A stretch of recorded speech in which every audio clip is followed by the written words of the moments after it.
Le conseil municipal de la commune de Thônes 1 a clôturé sa première session ordinaire pour le compte de la gestion de l'exercice 2026 ce jeudi 29 janvier à Daban. Démarrée depuis le 13 janvier passé, cette session a été marquée par 3 points, notamment la tournée de prise de contact et d'échange avec les administrés dans les cantons, les échanges avec les responsables des marchés de la commune pour la réorganisation de ces marchés en vue d'une meilleure mobilisation des recettes et enfin des divers. Le travail a été élaboré, structuré, programmé en 3 grandes étapes. La tournée de prise de contact et d'échange au niveau des différents cantons qui constituent le territoire communal. De 2, le travail pour la réorganisation spatiale des deux grands marchés de Dapan, à savoir le marché central et le marché de Dapankoro. Et en 3, le 3e point était consacré aux divers.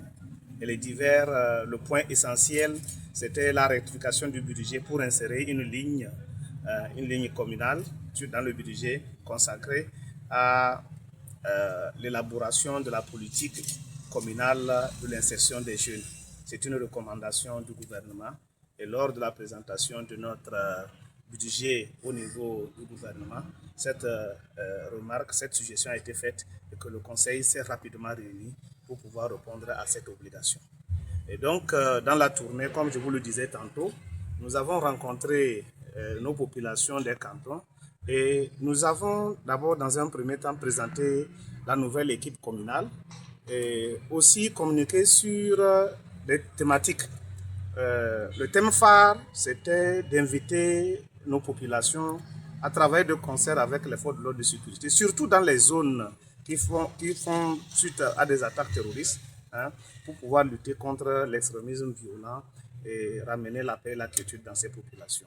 Parce que le travail que font les forces de l'ordre de sécurité, sans l'adhésion des populations, ce travail ne sera pas efficace. Donc, nous avons communiqué sur ces sujets. Nous avons parlé aussi de l'importance de la scolarisation, surtout la scolarisation de la jeune fille.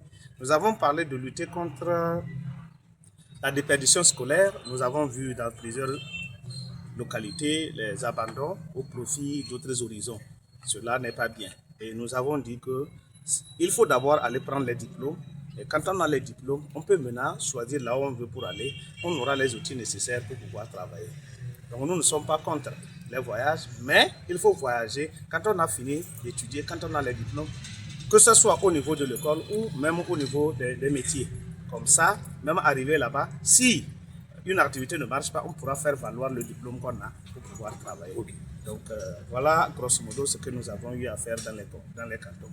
Il faut noter que les populations étaient enthousiasmées. Ils nous ont réservé un accueil chaleureux. Les échanges ont été francs, sans langue de bois, et nous avons recueilli les attentes des populations. Au retour, dans les divers, nous avons procédé à l'examen et à l'analyse de ces doléances soulevées par les populations. Et ce qui relève des compétences de notre commune, nous avons travaillé sur ça et nous nous sommes dit, toutes les doléances qui ne sont pas prises en compte par le budget actuel, nous allons les analyser, les prioriser pour pouvoir les planifier dans les budgets futurs. Il y a d'autres doléances qui ne font pas partie des compétences des communes, qui relèvent des compétences de l'État. Et comme nous sommes la voie de transmission, le courant de transmission des doléances, nous nous sommes dit que nous allons répertorier ces doléances-là et par voie hiérarchique transmettre au gouvernement. Voilà ce que nous avons eu à faire.